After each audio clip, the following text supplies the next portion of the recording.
Olá, boa tarde. A Eclésia regressa nesta tarde em que reservamos espaço para olhar a atualidade pelo jornalismo da Renascença. Vamos fazê-lo dentro de instantes com a jornalista e vaticanista Aura Miguel. Antes ficamos ainda com outros temas da atualidade religiosa, onde destacamos a Semana do Papa. Cari fratelli e sorelle, buongiorno.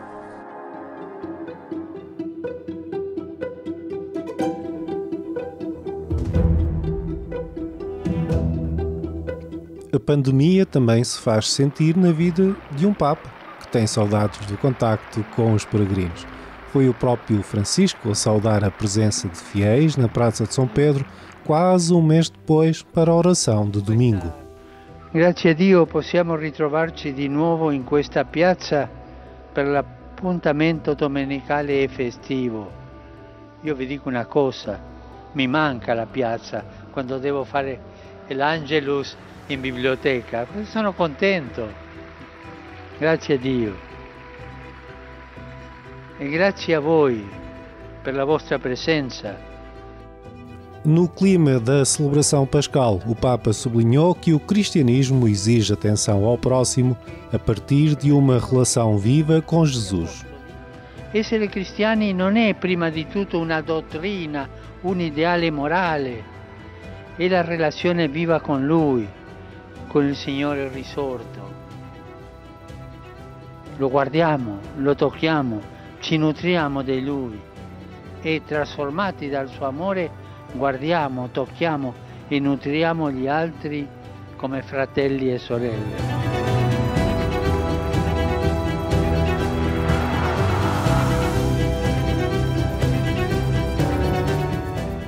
A oração com os lábios, sussurrado em coro, está sempre disponível e é tão necessária como o trabalho manual. A convicção, manifestada pelo Papa na audiência geral desta semana, é um pedido a todos os católicos. Non dobbiamo disprezzare la preghiera vocale. Qualche io è cosa per i bambini e per la gente ignorante. Io sto cercando la preghiera mentale, la meditazione, il vuoto interiore perché venga Dio. Per favore, non cadere nella superbia di disprezzare la preghiera vocale, la preghiera dei semplici. Quella che ci ha insegnato Gesù, Padre nostro che sei in cielo.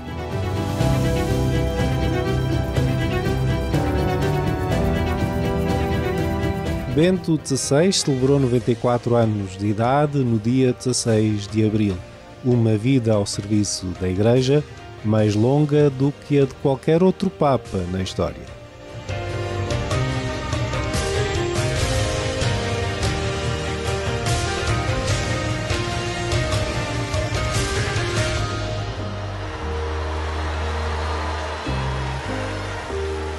Sono semplicemente un pellegrino che inizia l'ultima tappa del suo pellegrinaggio in questa terra. Grazie a voi tutti.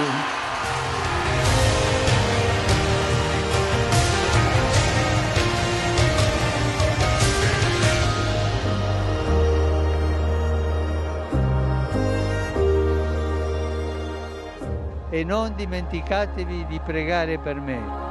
Arrivederci. A Igreja Católica em Portugal está a celebrar a Semana de Oração pelas Vocações até ao próximo domingo. Dizer que sim é a resposta esperada ao chamamento vocacional para a família, como leigo consagrado, missionário, sacerdote e à vida religiosa ativa ou contemplativa. A Igreja Católica em Portugal está a celebrar a Semana de Oração pelas Vocações 2021 com o tema São José, o sonho da vocação. A Comissão Episcopal das Vocações e Ministérios sensibiliza as comunidades católicas para a importância das vocações. Mas a realização desta semana devia servir ainda para o despertar da consciência de todos para a problemática da vocação. É que por vezes dá a impressão que é um tema esquecido ou secundarizado. Precisamos de incrementar uma verdadeira cultura vocacional que ajude os cristãos, a começar pelos mais jovens, a olhar a vida de uma outra perspectiva, a da vocação. Todos os dias desta semana especial é publicado um vídeo com diferentes testemunhos vocacionais. São vozes que partilham a sua vida cristã, seja como casal, na família, como leigos consagrados, missionários e sacerdotes e religiosos. Mas por que a vocação matrimonial é importante para a Igreja e para o mundo? A Igreja precisa de famílias. As famílias que se constroem dentro de uma família mais alargada, que é a dos cristãos. É por isto, é para a minha mulher e para a nossa filha, que vem a caminho. Padre é, antes de mais, um servidor da comunidade cristã, mas de uma comunidade cristã que está aberta e ao serviço da transformação deste mundo para que ele seja manifestação do reino de Deus. A vocação missionária é importante para a Igreja porque ela é a missão da Igreja, é a sua identidade. Jesus convida a sua Igreja a anunciar a sua palavra, a anunciar a boa nova. Para viver esta semana de oração, a Comissão Episcopal das Vocações e Ministérios publicou materiais de apoio para serem vividos nas famílias e também na comunidade cristã. O 58º Dia Mundial de Oração pelas Vocações celebra-se este ano a 25 de abril com o tema São José, o sonho da vocação. Duas versões em madeira e uma em plástico reciclado. É o terço da JMJ Lisboa 2023. Foi uma ocupação de Francisco Pereira na adolescência e juventude. Há mais de 40 anos que não passava pelas suas mãos uma arte que faz parte da vida de mulheres e homens da região de Fátima: fazer terços. Agora, Francisco Pereira recordou segredos e rotinas para o terço da JMJ Lisboa e retomou uma arte que aprendeu com a mãe. Aprendi com a minha mãe e vinha da escola, tinha que fazer os deveres de escola e só depois de fazer uma quantidade deles é que eu podia ir brincar. Sim. Foi só depois de fazer uma quantidade de terços destes é que eu tinha autorização para ir brincar com os meus colegas. Depois o trabalho foi noutras paragens e noutras artes até retomar a montagem de um terço. Primeiro custou mais um bocadinho porque estava para tentar recordar os movimentos que se têm que fazer, mas depois veio tudo à memória e tornou-se fácil fazer, não é? Todos os truques que há para se fazer. E quando se fala em truques ou segredos, também nesta arte as respostas não são imediatas. É assim, por isso a dificuldade de muitas das funcionárias de aprenderem. Aquilo, no fim de contas, é segredo e não é segredo. É como todos os trabalhos, vá lá, é apanhar o jeito e ter um bocadinho de habilidade e consegue-se fazer. Ter um bocadinho de jeito para estas coisas, para manuais e um bocadinho de vontade e consegue-se. Sim.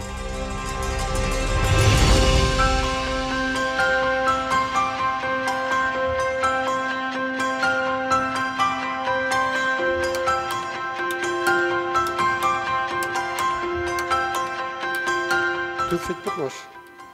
Tudo feito, e portanto, como os senhores veem, tudo artesanal, tudo feito manualmente e com materiais o mais naturais possíveis. Portanto, madeira, cordão e alguns que é em plástico, mas reciclado. Tentar reaproveitar os materiais que existem.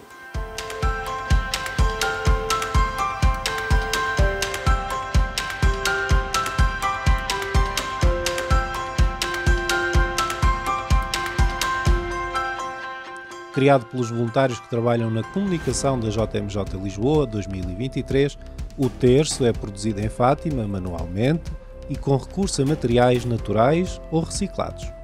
Cerca de 10 minutos eu faço cerca de 10 minutos.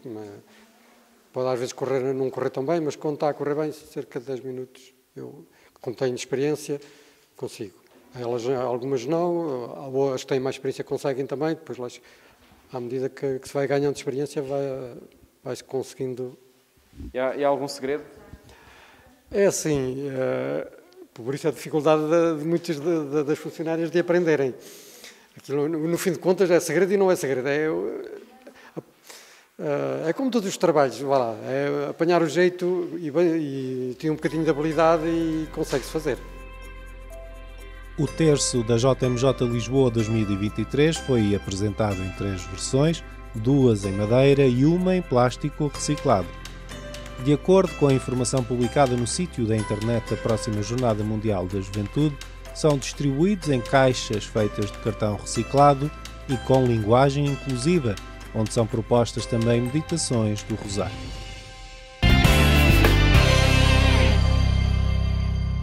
Já sabe que pode acompanhar estes temas na página da Agência Eclésia, em agência.eclésia.pt.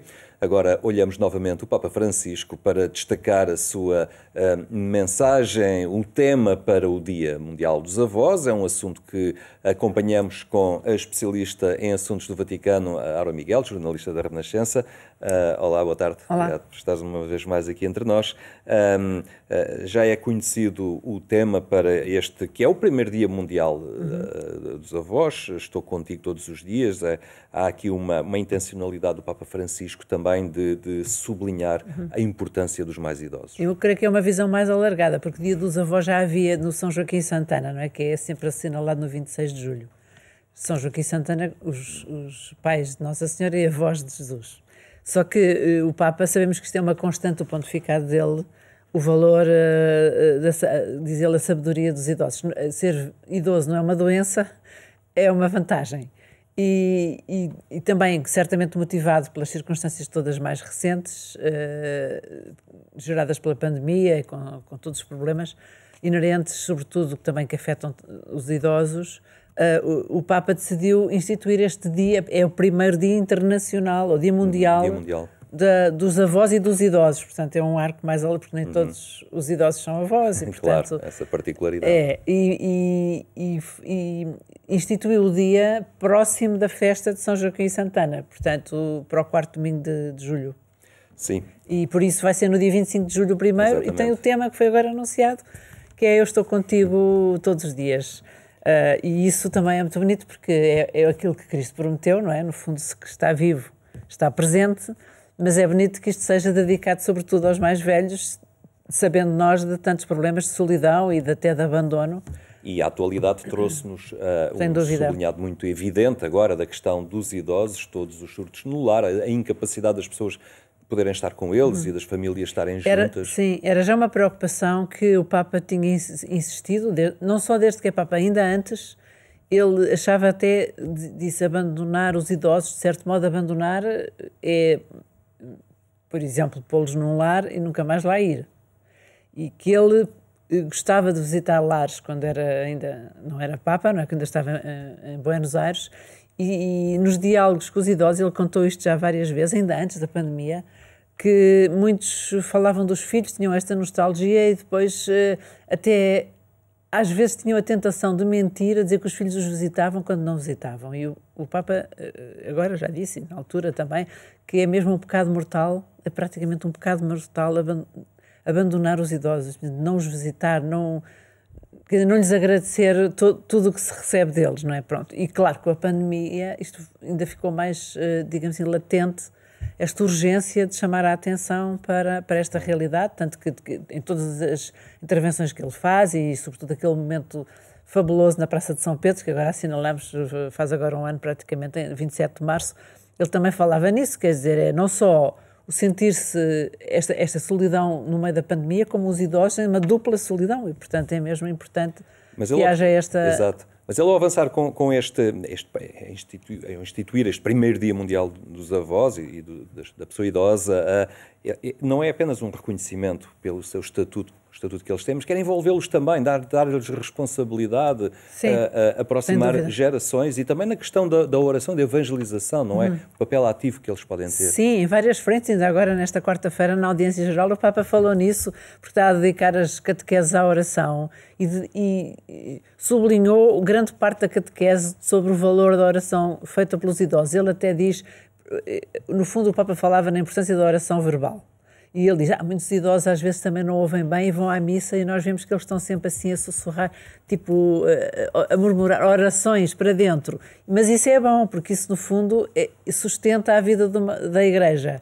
É como, diz ele, é como um grande carvalho que vai ano a ano alargando os seus ramos e assim sustenta a vida de uma paróquia, dizia ele em relação ao papel dos idosos. Mas também nós sabemos, aliás, quando ele anunciou este Dia Mundial, que foi no dia 2 de Fevereiro, começou logo por aí, porque o dia 2 de Fevereiro, a apresentação do Menino Jesus no templo, e quem é que o reconheceu como Filho de Deus? 2 idosos, o Simeão e a Ana. E, portanto, a tese do Papa é que as pessoas com mais idade têm mais capacidade, esta sabedoria de saber identificar o que é essencial, não é? Já não se deslumbram tanto com aquelas coisas que os jovens, não é, se distraem. E isso também é uma riqueza e um valor, mesmo para a vida da Igreja. E vice-versa, e os jovens também crescem mais, não é? Se interagirem com os mais velhos. E cada Papa também tem sido uma grande pedagogia para nos aproximarmos desta realidade. É mesmo. Eu só recordo quando íamos a caminho do Brasil, que foi a primeira Jornada Mundial da Juventude, o Papa veio falar connosco e a primeiríssima coisa, ainda não tínhamos chegado ao Brasil, que ele disse, os jovens é fundamental, mas eu queria falar dos idosos. E eu até pensei, mas nós vamos para a Jornada Mundial da Juventude, ele está a falar dos idosos, por causa justamente disto que dissemos. Portanto, é uma constante. E é muito bonito. Claro que os Papas, apesar de tudo, são sempre idosos, não é? O João Paulo II foi eleito jovem, tinha 58 anos, mas nós vimos como é que foi aquele percurso todo e, sobretudo, a beleza que foi e a coragem de se mostrar com a fragilidade toda, não é? Não perdem a dignidade pelo facto de terem menos capacidades. E isso tem sido muito interessante também cada um deles. O João Paulo II publicou muita coisa com o pontificado muito grande, incluindo uma carta aos idosos. Mas o próprio Papa Bento XVI também tem intervenções fantásticas. Lembro perfeitamente numa das Jornadas Mundiais da Família em Milão, que ele falava da sua velhice.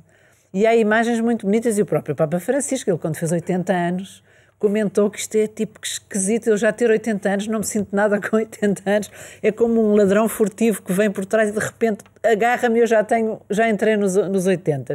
E usa aquela imagem, que eu acho que isso também é muito sugestivo, e um grande desafio para todos, que é a imagem do vinho. Portanto, o vinho, quando é bom, portanto, quando a pessoa tem dentro de si um bom material, não é? Portanto, quando trata da sua vida de maneira bonita, quanto mais anos passam, melhor fica. Nós sabemos, porque o vinho do Porto, pelo menos, já para não falar de outros. Mas quando a pessoa não prepara a sua vida para ficar cada vez melhor, que é como deve ser a velhice, azeda. E depois não há nada a fazer. E, portanto, o desejo do Papa Francisco, lembro numa das vezes, gostei imenso desta metáfora, é que exatamente que a nossa vida seja preparada para que, quando chegarmos à idade mais avançada, seja um vinho maravilhoso, muito melhor do que era antes. Então, essa imagem também foi a do Bento XVI, de certo modo. Entretanto, com a divulgação deste tema para este primeiro Dia Mundial também, o Cardeal Farrell, que é o prefeito do Dicastério para os Leigos, a Família e a Vida, associou esta situação também, a divulgação deste tema, quase como um primeiro fruto do ano da família, da Amoris Laetitia.